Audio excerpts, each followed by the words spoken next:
Welcome to the demo of my Naval Architect toolbox for Rhino. I've got 3 tools and I would like to demonstrate them all to you today. The first one is quite easy and it's meant to be used when you're designing a hull surface and you would like to know what the displacement is and water line length and so on. So let's just do that. In my particular case, we don't need symmetry because the hull is already symmetric. We would like to draw a graph and we would like to write the results file. Okay, and we're gonna analyze this hull in, let's say, 50 sections. Okay, and we click on the hull and the results are shown here at the top. So that looks all good.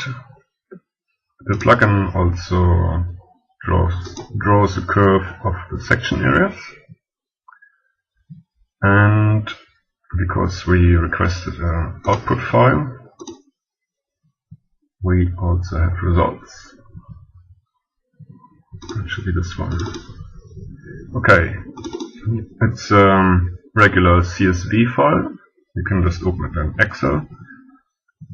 In the file there's the date and time and the path to the model analyzed, the number of sections 50, and down here are all the results. So we've got the waterline length, we've got center of buoyancy, displacement, and section area, center of flotation, anything you really might want. Okay, now the next tool is used if you know the center of gravity and the displacement and you want to know how the hull floats. Okay, let's do that. So let's keep all the defaults and 20 sections. The volume in this case is 6.5 cubic meters. And for the center of gravity, you select a point. Let's just select this forward point. And then you choose the hull surface. And the program does its thing. And you might have noticed how the hull tipped forward a bit. Okay, so it's floating nose down now, because we select the forward center of gravity, but it's all balanced. The last tool is used to draw a writing moment curve, for example. So it iterates through a range of heel angles and balances the hull at every heel angle and calculates all those results. So let's just go for it.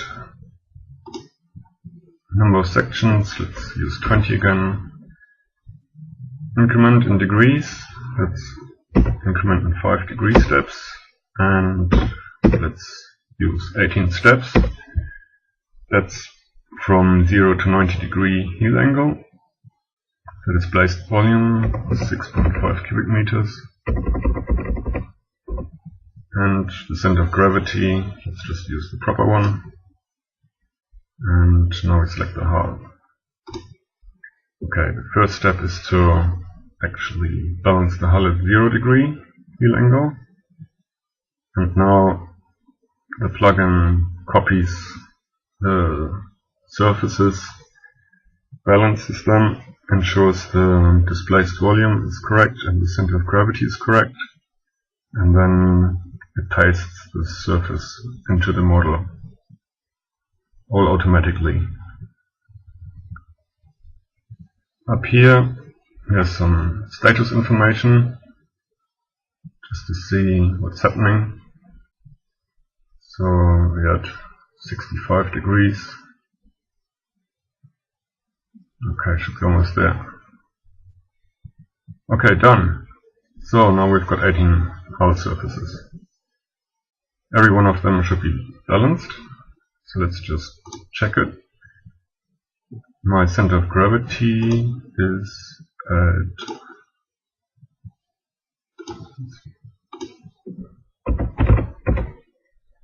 An X location of 7,299.9, so let's call it 7,300.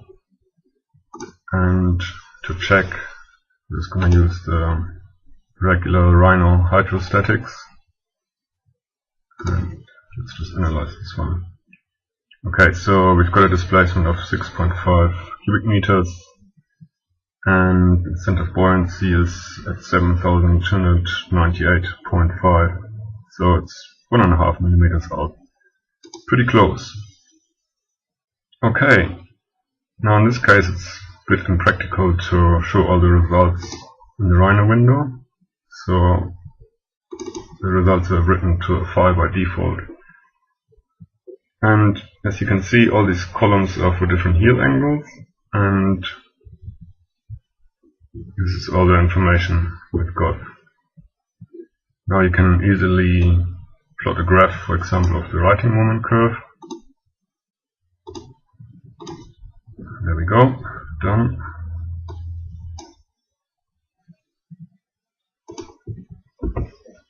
Other information that might be interesting is the wetted surface area. This one. Okay, so there's a minimum here somewhere, but I think it's at 30-degree heel angle. Just check. 25. Yeah, 35 degrees, so this is the minimum. Okay. The other curve that we can graph now is the section area curve.